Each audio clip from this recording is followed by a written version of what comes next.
Vamos a ir a la escritura, al Evangelio según San Juan, capítulo 14, por favor, Evangelio según San Juan. Dice en la escritura: y yo rogaré al Padre, y os dará otro consolador para que esté con vosotros para siempre. Para que esté con vosotros, ¿qué dice?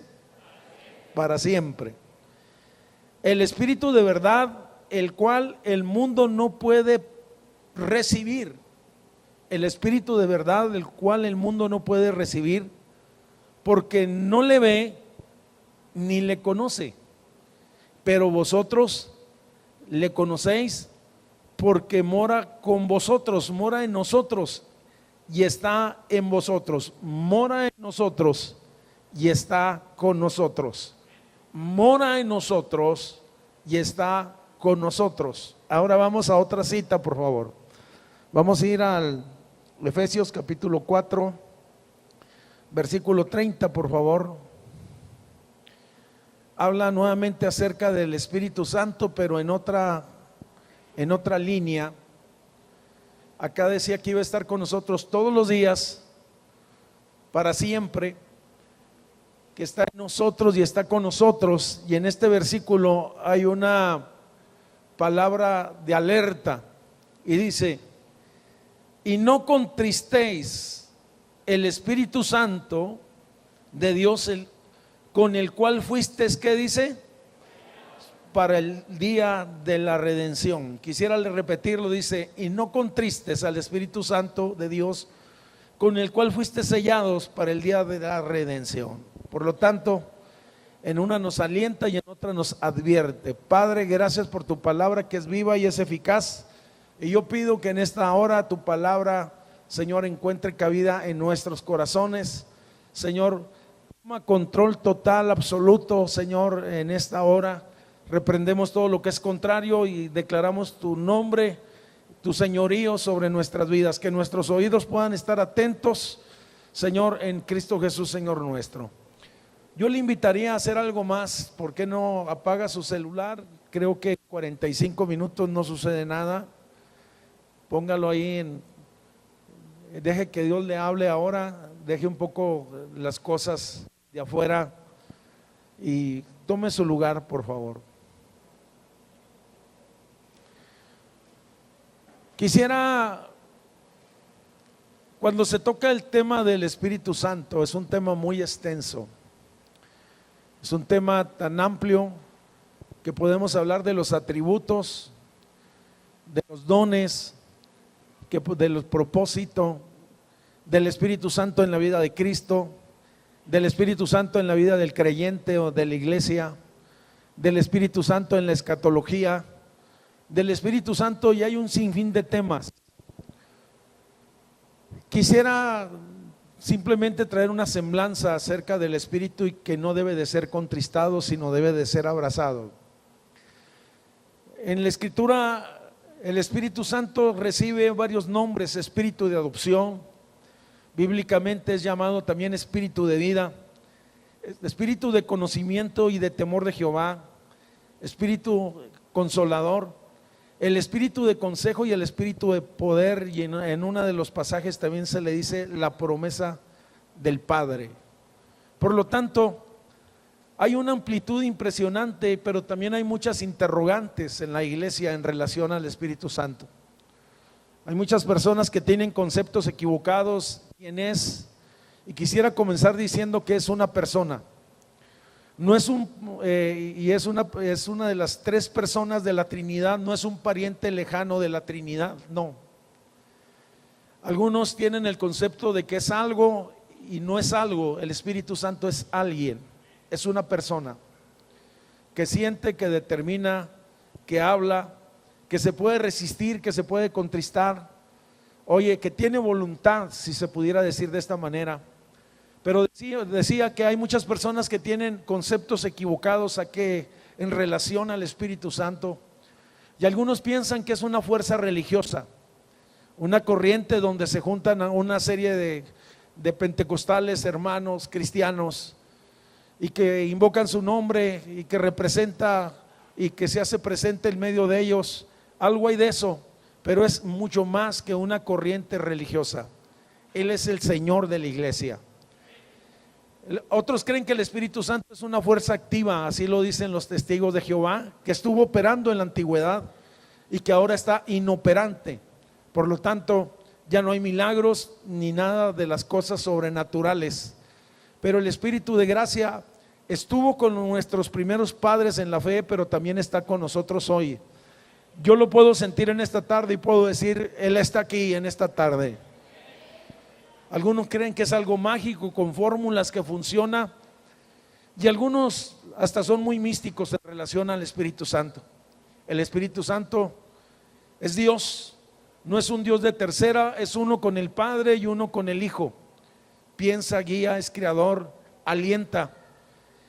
Oye, en muchas ocasiones nos hemos sentido nosotros desfallecer y hemos sentido el aliento del Espíritu Santo, de una persona que llega como cuando alguien te abraza y te dice palabras de aliento, palabras que te consuelan.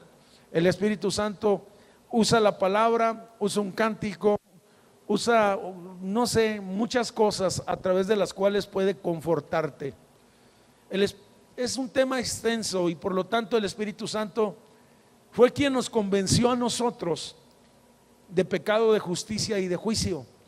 Muchos de nosotros creíamos que no éramos pecadores, que no necesitábamos a Cristo, que solamente los que mataban, los que robaban o los que asaltaban son los que se tenían que arrepentir. Pero un día, confrontados por el Espíritu Santo, tuvimos la necesidad de hincar nuestras rodillas y reconocer que no hay justo delante de Dios, que solamente Él es santo, justo y poderoso. A su nombre sea la gloria. Es el Espíritu Santo quien nos selló a nosotros como su propiedad en el momento de la conversión. Es más, es quien produjo en nosotros la conversión, el nuevo nacimiento. No fue ni el buen mensaje del pastor o el mal mensaje o el haber perdido un debate teológico, sino es el Espíritu Santo que tocó el corazón nuestro al escuchar la palabra, y el Señor escuchó y usó al predicador, al hermano sencillo, al hermano que llegó y oró por ti cuando estabas en el hospital o cuando estabas desesperado, o vino con una palabra de ciencia diciéndote cuál era tu situación y que no tuvieras miedo, a través de un hermano tan sencillo que tú te quedaste impresionado diciendo, verdaderamente hay un Dios. Pero es el Espíritu Santo quien provocó en nosotros el nuevo nacimiento, y nacimos por el Espíritu de Dios. Oye, viene y alienta nuestro espíritu y renueva nuestra alma y nos levanta de entre los muertos. En el sentido espiritual estábamos muertos espiritualmente, y alienta nuestro espíritu que estaba anémico, si se puede decir de esa manera, y tenemos un encuentro con Él. Y luego, después de eso, pone el sello, y cuando hablamos del sello habla de propiedad. Dice que nos selló como símbolo de su presencia, como un sentido de pertenencia.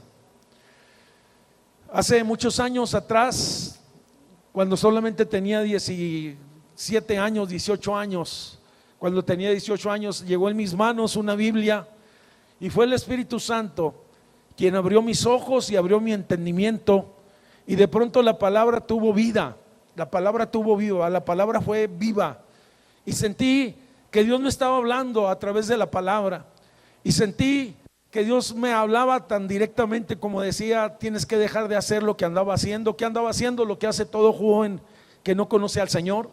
Andaba en los caminos del mundo, andaba gozando, entre paréntesis, de la vida.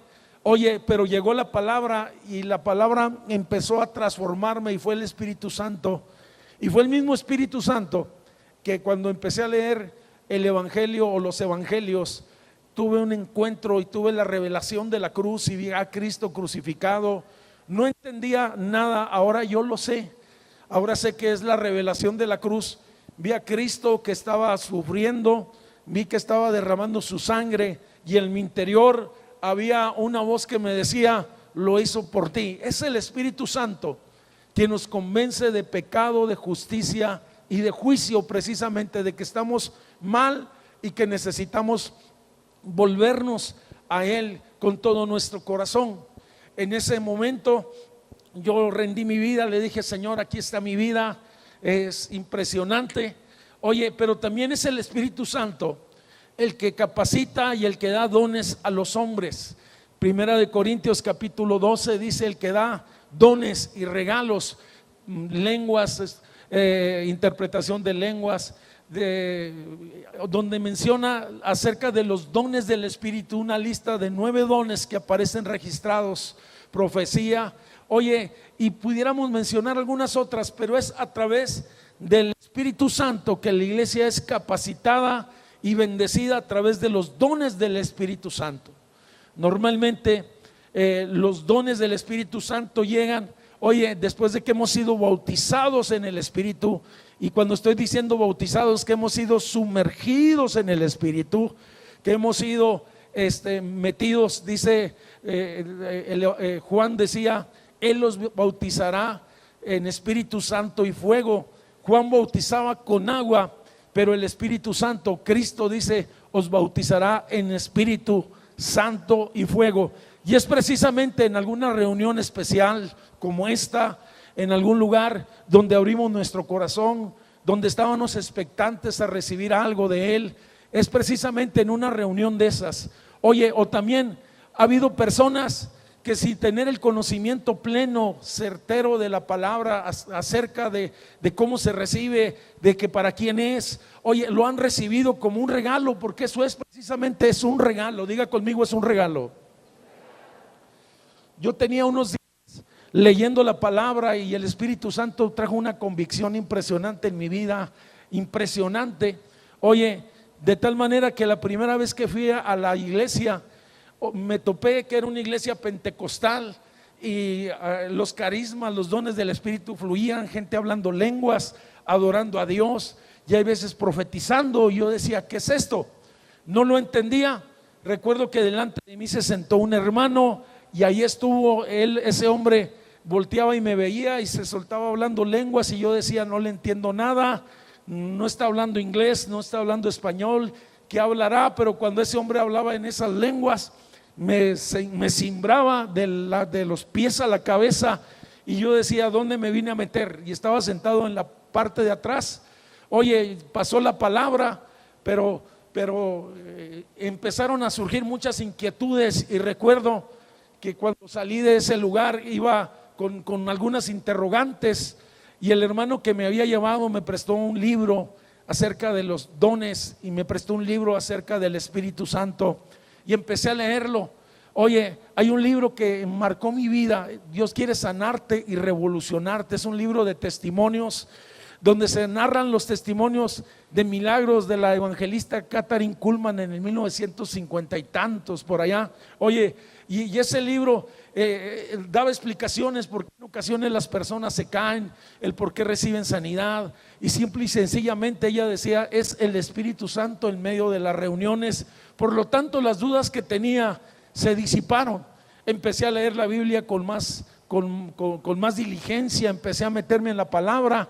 Oye, y a la siguiente reunión que voy a la iglesia, estaba predicando el pastor acerca de quién es Dios, los nombres de Dios.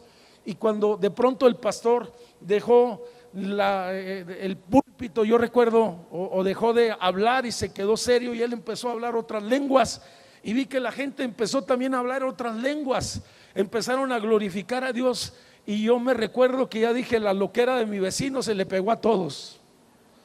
Se llamaba Celestino, el hermano que, y por cierto que me volví a sentar inconscientemente detrás de él nuevamente, pero ya vi que eso era generalizado. Estaba la gente, el Espíritu Santo había interrumpido el mensaje del pastor, y la gente se empezó a levantar con las manos levantadas, llenas sus ojos de lágrimas, y empezó el Señor, y solamente el pastor dijo: está aquí, está presente y quiere bautizar. Y yo lo que hice es como cuando tú estás en un lugar con mucho temor, con mucho respeto. Recuerdo que yo estaba hincado en la banca, no sabía qué hacer, no me quería ir tampoco, sabía que algo especial estaba sucediendo. Sentía que mi cuerpo, vaya, como si pasara una corriente eléctrica de los pies a la cabeza. Lo mismo que había sentido cuando tuve la revelación de la cruz en aquel cuarto. Oye, y que le dije: perdóname, Señor. y se acercó un hermano y me dijo: ¿quiere recibir usted el bautismo con el Espíritu Santo? Yo le dije: yo quiero recibirlo. Recuerdo que pasé yo al frente. Cuando yo pasé, sin que nadie me pusiera las manos, escúcheme, sin que nadie me dijera: diga este trabalenguas y usted va a ser bautizado en el Espíritu Santo. Hubo un fuego, oye, más intenso. Es como si le hubieran subido al voltaje, que corría y empezaba eso a correr por todo mi interior y principalmente en mi corazón, y las lágrimas empezaban a brotar. Y yo mismo me escuchaba cómo estaba glorificando a Dios. Pensaba y quería hablar unas palabras en español y no podía. Seguía adorando a Dios y seguía adorando a Dios y seguía adorando a Dios. Me recuerdo que me fui hasta mi casa, al departamento, un departamento de soltero. Recuerdo que llegué y saqué toda la basura que tenía, todas aquellas cosas que no agradaban a Dios, sin que nadie me dijera. Escúcheme bien, nadie me dijo: ya no tienes que dejar de tomar, no tienes que dejar de fumar. Hubo una convicción tan profunda del Espíritu Santo.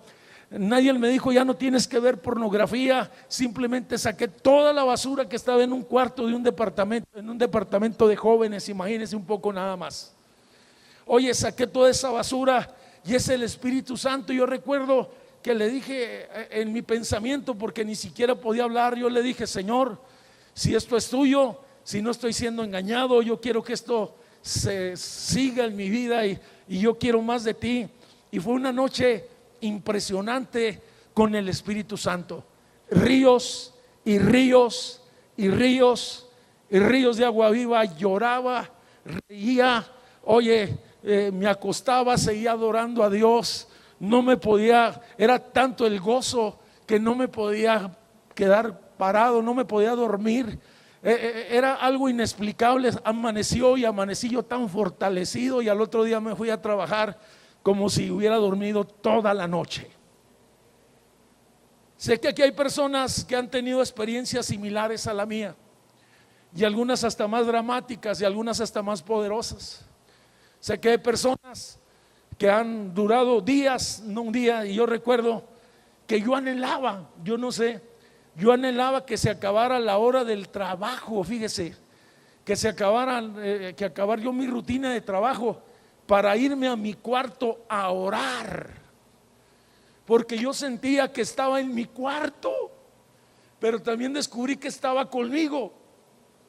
Y yo sentía que tenía que estar solito, yo y él, ahí hablando con él y adorándole y adorando al Padre. Y oye, y lo mismo pasó en el turno de la tarde, que se acabó mi turno y me regresaba a la casa, y yo esperaba con ansia la próxima reunión. Y yo tenía muchas inquietudes, y entonces seguí leyendo la Biblia. Sé que hay personas aquí que han tenido una experiencia similar, a lo mejor con mayor intensidad o con menor intensidad, pero hay un problema. Muchas de estas experiencias pueden haber quedado en el pasado, y dijo el Señor que estaría con nosotros y estaría en nosotros, estaría con nosotros y estaría en nosotros.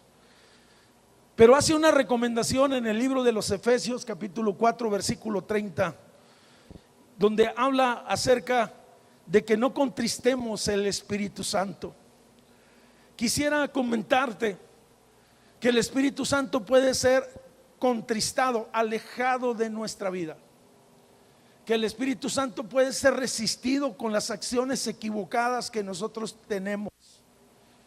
Hay personas que han tenido experiencias poderosas, pero al pasar el tiempo, por causa de su negligencia espiritual, han contristado el Espíritu Santo, y ahorita, oye, casi son enemigos de Dios.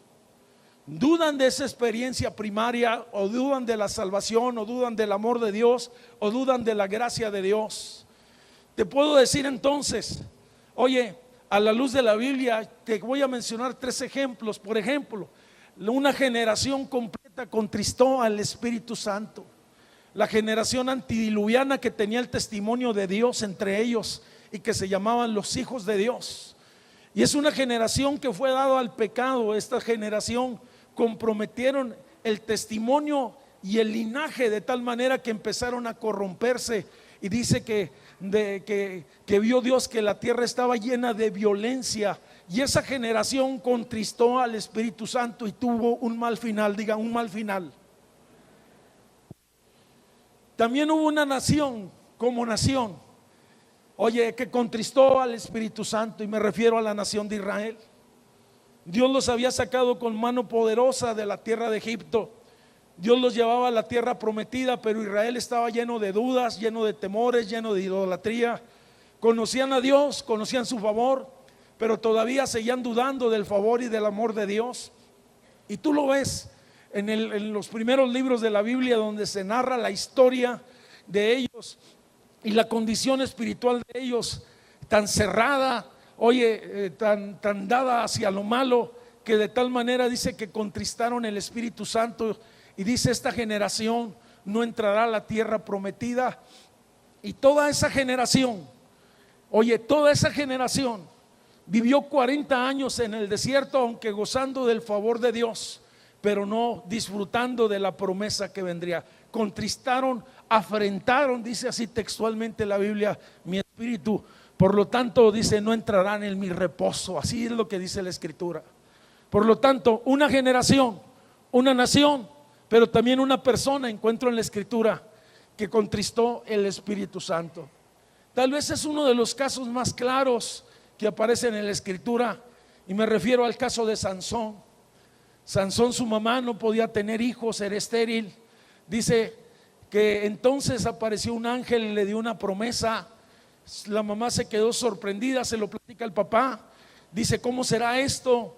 Después vuelve el ángel de Jehová a hacerse presente en la casa de ellos y les da instrucciones muy específicas. Les dijo acerca del futuro hijo, que sería nazareo, que sería apartado, que no tomara vino, que no se le pasara navaja sobre su cabeza, que no tocara cosa muerta, que él tenía a Dios un propósito para él. En otras palabras, lo diríamos nosotros en nuestros tiempos, tenía un ministerio. Sansón iba a ser un juez de Israel, que iba a traer liberación y que iba a traer consolación a la nación. Dice que Sansón, en los años que fue un adolescente y un joven, fue guardado por sus padres, si se puede decir de esa manera, y sus padres lo cuidaban. No debes de tomar, no debes de hacer esto, y en otras palabras lo advertían. Lo que hacemos nosotros con nuestros hijos, hermanos, exactamente lo mismo. Nosotros les estorbamos, no les dejamos que ellos pequen libremente. Pecarán, lo harán, oye, a escondidas. Se puede decir que nos paramos firmes y enseñamos la palabra, pero también les decimos cuáles son los mandamientos de parte de Dios. Cuando Sansón ya entró a una edad más madura, dice que entonces Sansón empezó a hacer unas cosas que no debía, y podemos decir que Sansón tuvo una serie de pérdidas. Perdió el sentido común, perdió el testimonio y perdió la unción. Sansón empezó a pecar deliberadamente, empezó a relacionarse con mujeres que no eran de su pueblo, empezó a meterse con ellas, oye, empezó a fornicar, empezó a tener, empezó a tomar, empezó a hacer toda clase de lo que puede hacer un joven en ese tiempo. Y lo vemos que Sansón, la promesa todavía estaba con él, porque ya Dios se había empezado a manifestar con él a través de una fuerza sobrenatural. Y vemos que Sansón vencía a los enemigos, venían los enemigos y él los derrotaba una y otra vez. Y vemos a un hombre que está jugando con el pecado. Yo no he conocido a un hombre que juegue con el pecado y al último termine bien. Oye, el pecado tiene un tiempo de gestación, y luego, una vez gestado, provoca muerte. Hay veces podemos decir, no me pasa nada si yo hago esto, o si dejo de hacer aquello, si ya no sirvo a Dios, y me empiezo a involucrar en cosas que no convienen. Oye, una cosa te digo, que las cosas espirituales en tu corazón se empiezan a morir. Empiezan las cosas espirituales a no tener importancia. En otras palabras, estoy hablando de Sansón como persona que contristó al Espíritu Santo de tal manera que Sansón empezó a pecar abiertamente y descaradamente. Ya no se escondía, ya no ya no andaba a escondidas, sino andaba descaradamente, y ves a Sansón en un prostíbulo, dice, y lo ves acostado en las manos, en los pies de una prostituta que se llamaba Dalila. Te quiero decir que aún hasta el mundo hoy en día se sigue burlando de Sansón. El otro día escuchaba una cumbia en la que decía ese hecho de que Dalila el pelo le cortó y que Sansón perdió su fuerza. Más que su fuerza, perdió su relación con Dios. Había una relación que lo mantenía vivo, había un llamado que lo mantenía. En otras palabras, vemos a Sansón abriendo su corazón, porque así es el pecado, hermanos. Empezamos con lo poco y terminamos en lo mucho. El pecado siempre te va a decir más, más y más, no te pasa nada. Oye, cosas como estas. Llama mi atención profundamente que Sansón terminó declarándole todo lo que había en su corazón a esta mujer. Dice que cuando esta mujer lo supo, el secreto de Sansón estaba en su consagración más que en su pelo. Algunos piensan que es en su pelo, es en su consagración. Vemos que está acostado en sus pies y ella empieza entonces a raparle, a quitarle el pelo. Oye, aquel hombre, y llegó a ser como los demás hombres, llegó a ser un hombre común y corriente. Llama mi atención que cuando Sansón quiso escapar, salir libre, vemos que Sansón ya no tenía ni la fuerza ni la potencia para enfrentar sus enemigos. Entonces lo toman prisionero y lo primero que piensan es: le vamos a quitar la vista. La segunda cosa que piensan de Sansón: lo vamos a atar a un molino para que sea que como un animal, en otras palabras, que nos esté dando algo de reditúe ganancias, en otras palabras. Vemos a Sansón ciego, encadenado en una rutina, en un lugar, dando vueltas, simple y sencillamente por no haber escuchado la voz de Dios, por haber contristado al Espíritu Santo. Y lo más triste del caso es que Sansón murió entre sus enemigos. Por lo tanto, Sansón perdió el sentido común, perdió el testimonio, perdió la unción, perdió la vista, perdió la vida en manos de sus enemigos. Aunque algunas veces se exalta el último hecho de Sansón, que en la muerte él mató más de sus enemigos, cuando él le dice al Señor: ten misericordia de mí, Señor, he pecado contra ti, en otras palabras. Pero estoy hablando de alguien que podría haber sido brillante. Estoy hablando de alguien que podría haber sido una inspiración para los jóvenes. Hoy, cuando hablamos de Sansón, hablamos de sus locuras. Hoy, cuando hablamos de Sansón, hablamos de sus desvaríos, hablamos de los hierros que él tuvo, porque son más sobresalientes que sus victorias. Una generación contristó al Espíritu Santo, hermanos, y vino el juicio con el diluvio. Una nación contristó al Espíritu Santo, hermanos, oye, y no pudo entrar a la tierra prometida. Un hombre contristó al Espíritu Santo y el ministerio que él tenía no se pudo consumar o llevar a la consumación. Lo vemos entonces, un funeral triste y una situación y una vida triste. El que podría haber sido el pequeño sol, así se le llama a Sansón, el pequeño sol. Eso es lo que significa la pequeña esperanza de Israel. Tal vez surjan algunas preguntas entonces, después de escuchar estos tres relatos: ¿cómo es que yo puedo contristar o apagar el Espíritu Santo? El Espíritu Santo es contristado cuando hay pecado no confesado en nuestro corazón. En ocasiones hay cosas que nosotros no hemos entregado al Señor. Yo sé que muchas veces hemos errado, hemos cometido hierros. Oye, conocemos la promesa que la sangre de Jesucristo nos limpia de todo pecado. Vamos hasta la cruz del Calvario, pedimos al Señor misericordia y tiene misericordia de nosotros. El problema existe, oye, cuando una y otra vez, obstinadamente y repetidamente sigo con el mismo pecado. La pregunta es: ¿ese es el camino, hermano, de contristar el Espíritu Santo? Hay un momento en que el creyente que contrista al Espíritu Santo dice: no siento el mismo gozo, no siento las mismas ganas de ir a la iglesia, no siento las ganas de orar, no siento las ganas de leer la Biblia, no siento las ganas de consagrarme, no siento simpatía por los hermanos. Oye, y cosas como esas empiezan a pasar en la mente y en el corazón del creyente.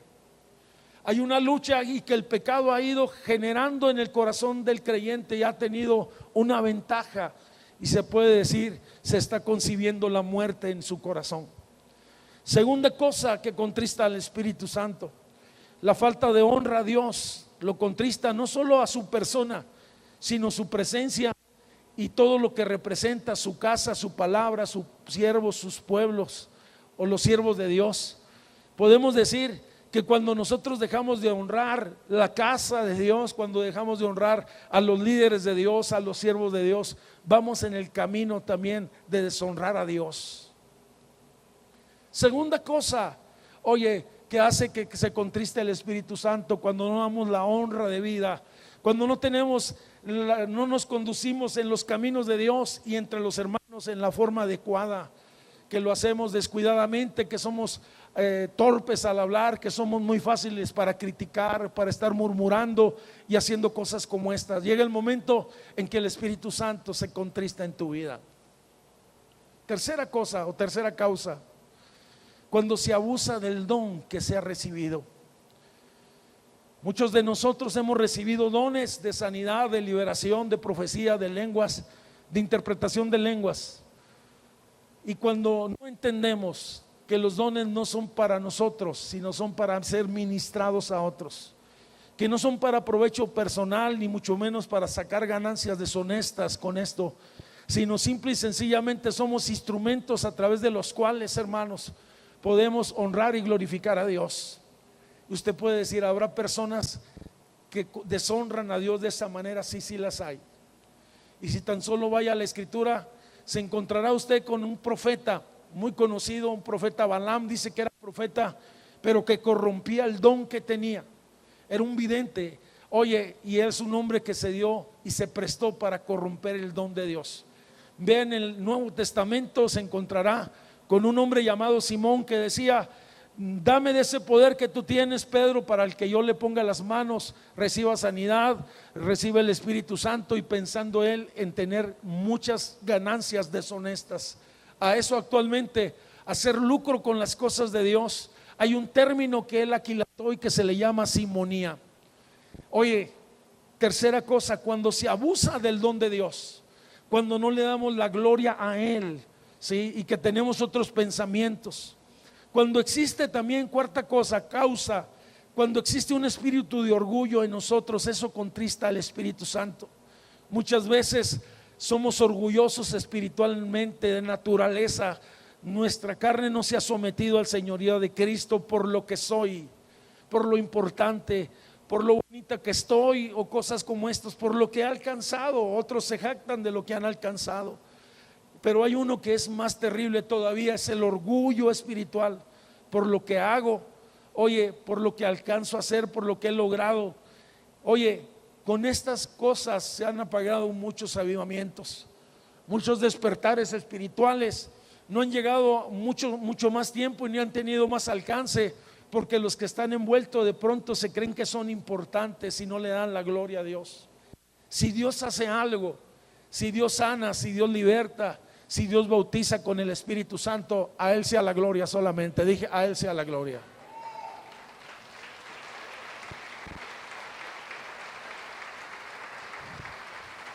Si sé cantar, si sé tocar, a Él sea la gloria. Todo lo que haga, simple y sencillamente lo pongo delante de sus pies. Y como decía aquel canto, arrojamos nuestras coronas delante de Él, como aquellos ancianos que decían, a Él sea toda la gloria por siempre y para siempre, y solamente al Cordero que merece toda nuestra adoración. Quinta causa, ¿por qué se contrista al Espíritu Santo? Cuando no nos separamos para Dios, o la falta de santidad, hermanos. Podemos entender entonces que hay creyentes como Sansón que van caminando en los márgenes de la fe, que no han entendido que hemos sido separados para Dios, que Dios tiene un propósito para nosotros, y que nosotros comulgamos con la fe, pero también comulgamos con el mundo. Oye, nuestro lenguaje, nuestra forma de expresarnos en ocasiones no es la de un cristiano, sino es alguien que no conoce a Dios.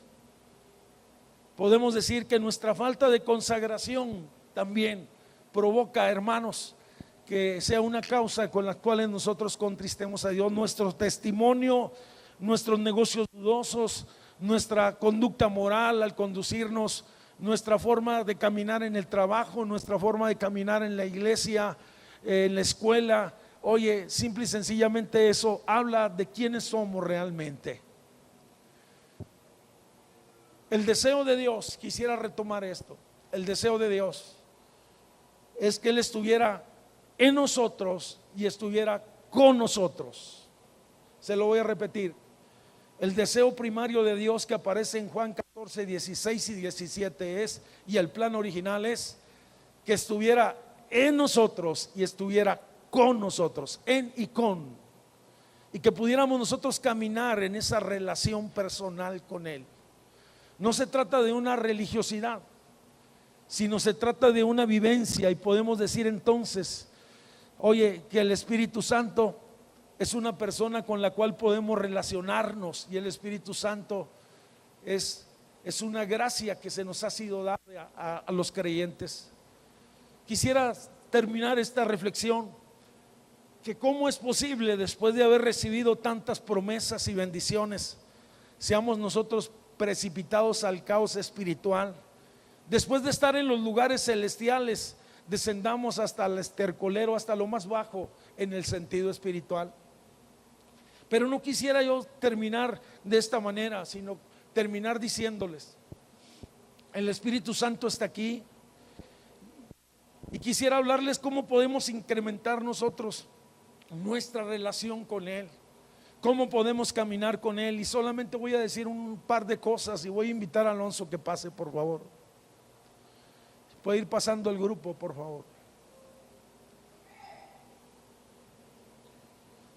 Primero que nada, debemos desarrollar una vida de comunión con Él.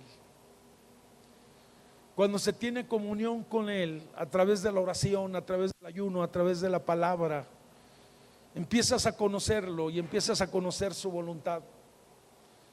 Empiezas a ser guiado y lo empiezas a escuchar.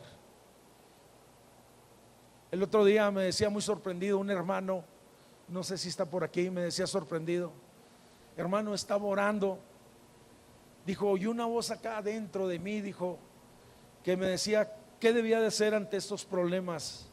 Dijo, yo nunca había escuchado. Le dije, es el Espíritu de Dios que en ocasiones habla a nuestro corazón y pone un sentimiento, o pone una palabra, o pone una decisión. ¿Y cómo le fue? Dijo, fantástico. Nunca había experimentado eso. Desarrollando una vida de comunión con Él a través de la oración, de la palabra, relacionándome con su palabra y meditando en ella. Conforme conozco su palabra, conozco a Dios. Conforme conozco su palabra, conozco su voluntad. Conforme conozco su palabra, conozco sus promesas. Conforme conozco su palabra, conozco su bendición. Conforme conozco su palabra, entiendo el propósito que Dios tiene para mi vida. En días pasados Alonso nos hablaba acerca de hacer una casa para Dios y no visitar, hacer una casa en la cual Él habitara, que nosotros construyéramos una casa. Eso se le llama anhelo de Dios. No ir a un culto y recibir un toquecito del Espíritu Santo, sino ir a la reunión y luego salir de la reunión y ir con la certeza, ir con esa presencia, ir con en esa comunión y bajo esa bendición de que hemos levantado una casa para Dios, que Él está en nosotros y está con nosotros. ¿Quiere ponerse de pie, por favor?